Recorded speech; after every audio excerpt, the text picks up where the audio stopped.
ब्रह्मा जी बोले, नारद, जो लक्ष्मी प्राप्ति की इच्छा करता हो वह कमल, बिल्व पत्र, शतपत्र और शंख पुष्प से भगवान शिव की पूजा करे। ब्राह्मण, यदि 1,00,000 की संख्या में इन पुष्पों द्वारा भगवान शिव की पूजा संपन्न हो जाए तो सारे पापों का नाश हो जाता है और लक्ष्मी की प्राप्ति भी होती है। इसमें कोई संशय नहीं है। प्राचीन पुष्पों ने 20 कमलों का एक प्रस्थ बताया है। 1,000 बिल्व पत्रों को भी एक प्रस्थ कहा गया है। 1,000 शतपत्र से आधे प्रस्थ की परिभाषा की गई है। 16 पलों का एक प्रस्थ होता है, जो 10 टंकों का एक पल। इस मान से पत्र, पुष्प आदि को तौलना चाहिए। जब पूर्वोक्त संख्या वाले पुष्पों से शिव की पूजा हो जाती है, तब सकाम पुरुष अपने संपूर्ण अभीष्ट को प्राप्त कर लेता है। यदि उपासक के मन में कोई कामना ना हो, तो वह पूर्वोक्त पूजन से शिव रूप हो जाता है। मृत्युंजय मंत्र का जब 5,00,000 जब पूरा हो जाता है, तब भगवान शिव प्रत्यक्ष दर्शन देते हैं। 1,00,000 के जप से शरीर की शुद्धि होती है। दूसरे 1,00,000 से जप का पूर्व जन्म की बातों का स्मरण होता है। 3,00,000 पूर्ण होने पर संपूर्ण काम्य वस्तुएं प्राप्त होती हैं। चौथे 1,00,000 का जप होने पर स्वप्न में भगवान शिव का दर्शन होता है और 5वें 1,00,000 का जप जो ही पूरा होता है, भगवान शिव उपासक के सम्मुख तत्काल प्रकट हो जाते हैं। इसी मंत्र से 10,00,000 का जप हो तो सारी संपूर्ण सिद्धि की प्राप्ति हो जाती है। जो मोक्ष की अभिलाषा रखता है वह दर्भों द्वारा शिव का पूजन करे। मुनि श्रेष्ठ, सर्वत्र 1,00,000 की ही संख्या समझनी चाहिए। आयु की इच्छा रखने वाला पुरुष 1,00,000 दुर्वाओं द्वारा पूजन करे। जिसे पुत्र की अभिलाषा हो वह धतूरे के 1,00,000 फूलों से पूजा करे। लाल डंठल वाला धतूरा पूजन में शुभदायक माना गया है। अगस्त में 1,00,000 फूलों से पूजा करने वाला पुरुष को महान यश की प्राप्ति होती है। यदि तुलसी दल से शिव की पूजा करें तो उपासक को भोग तथा मोक्ष दोनों सुलभ होते हैं। लाल और सफेद आंख, अपामार्ग और श्वेत कमल के 1,00,000 फूलों द्वारा पूजा करने से उसी फल की प्राप्ति होती है।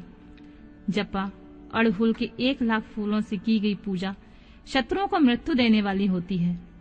करवीर के 1,00,000 फूल से यदि शिव के पूजन में उपयोग में लाए जाएं, तो वे यहाँ रोग का निवारण करने वाले होते हैं।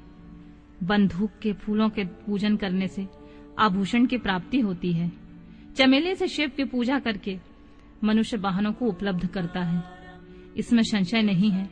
अलसी के फूलों से महादेव का पूजन करने वाला पुरुष भगवान विष्णु को प्रिय होता है। शमी पत्रों से पूजा करके मनुष्य मोक्ष को प्राप्त कर लेता है। बेला के फूल चढ़ाने पर भगवान शिव अत्यंत शुभ लक्षणा पत्नी प्रदान करते हैं। जूही के फूलों से पूजा की जाए तो घर में कभी अन्न की कमी नहीं होती है। कनेर के फूलों से पूजा करने पर मनुष्य को वस्त्र की प्राप्ति होती है। सेंदुआरी के सैफालिका के फूल से शिव का पूजन किया जाए तो मन निर्मल होता है। 1,00,000 बिल्व पत्र चढ़ाने पर मनुष्य अपनी सारी काम्य वस्तुएं प्राप्त कर लेता है। हरि सिंगार के फूल से पूजा करने पर सुख संपत्ति की वृद्धि होती है। वर्तमान ऋतु में पैदा होने वाले फूल यदि शिव की सेवा में समर्पित किए जाएं, तो वे मोक्ष देने वाले होते हैं। इसमें कोई संशय नहीं है। राई के फूल शत्रुओं को मृत्यु प्रदान करने वाले होते हैं। इन फूलों को 1,00,000 की संख्या में शिव के ऊपर चढ़ाया जाए तो भगवान शिव प्रचुर फल प्रदान करते हैं। चंपा और केवड़े को छोड़कर शेष सभी फूल भगवान शिव को चढ़ाए जा सकते हैं।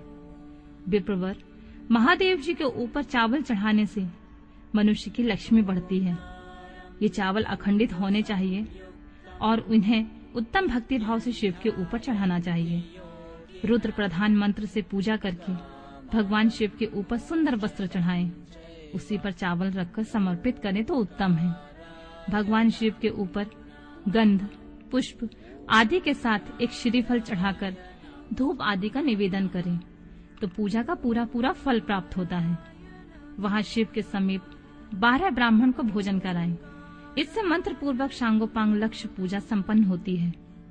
जहाँ 100 मंत्र जपने की विधि हो, वहाँ 108 मंत्रों को जाप का विधान किया गया है। तिलों द्वारा शिव को 1,00,000 आहुति दी जाए अथवा 1,00,000 तिलों से शिव की पूजा की जाए तो वह बड़े बड़े पातकों का नाश करने वाली होती है। जौ द्वारा की हुई शिव की पूजा स्वर्गीय सुख की वृद्धि करने वाली, ऐसा ऋषियों का कथन है। गेहूं के बने हुए पकवान से की हुई शंकर जी की पूजा निश्चय ही बहुत उत्तम मानी गई है। यदि उससे 1,00,000 बार पूजा हो तो उससे संतान की वृद्धि होती है। यदि मूंग से पूजा की जाए तो भगवान शिव सुख प्रदान करते हैं। प्रियंगु कंगनी द्वारा सर्वाध्यक्ष परमात्मा शिव का पूजन करने मात्र उपासक के धर्म, अर्थ और काम भोग की वृद्धि होती है तथा वह पूजा समस्त सुखों को देने वाली होती है। अरहर के पत्तों से श्रृंगार करके भगवान शिव की पूजा करें। यह पूजा नाना प्रकार के सुखों और संपूर्ण फलों को देने वाली होती है। मुनि श्रेष्ठ, अब फूलों की लक्ष्य संख्या का तौल बताया जा रहा है।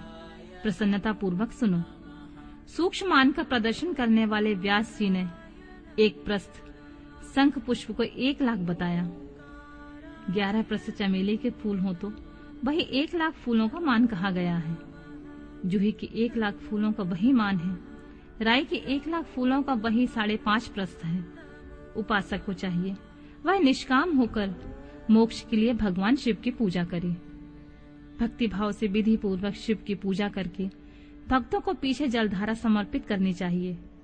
ज्वर में जो मनुष्य प्रलाप करने लगता है उसकी शांति के लिए जलधारा शुभ कारक बताई गई है। शतरुद्रीय मंत्र से, रुद्र के 11 पाठों से, रुद्र मंत्रों के जप से, पुरुष सूक्त से 6 ऋचा वाले रुद्र सूक्त से, महामृत्युंजय जप से, गायत्री मंत्र से अथवा शिव के शास्त्रोक्त नामों के आदि से प्रणव और अंत में नमः पद जोड़कर बने हुए मंत्रों द्वारा जलधारा आदि अर्पित करनी चाहिए। सुख और संतान की वृद्धि के लिए जलधारा द्वारा पूजन उत्तम बताया गया है। उत्तम भस्म धारण करके उपासक को प्रेम पूर्वक नाना प्रकार के शुभ एवं दिव्य द्रव्यों द्वारा शिव की पूजा करनी चाहिए और शिव पर उनके सहस्त्र नाम मंत्रों से घी की धारा चढ़ानी चाहिए। ऐसा करने पर वंश का विस्तार होता है, इसमें संशय नहीं है। इसी प्रकार यदि 10,000 मंत्रों के द्वारा शिव की पूजा की जाए तो प्रमेह रोग की शांति होती है और उपासक को मनोवांछित फलों की प्राप्ति हो जाती है। यदि कोई नपुंसकता को प्राप्त हो तो वह घी से शिव जी की भली भांति पूजा करे तथा ब्राह्मणों को पूजन कराए तथा ब्राह्मणों को भोजन कराए। साथ ही उसके लिए मुनीश्वरों ने प्रजापत्य व्रत का भी विधान किया है। यदि बुद्धि जड़ हो जाए तो उस अवस्था में पूजक को केवल शर्करा मिश्रित दूध की धारा चढ़ानी चाहिए। ऐसा करने पर उसे बृहस्पति के समान उत्तम बुद्धि प्राप्त हो जाती है।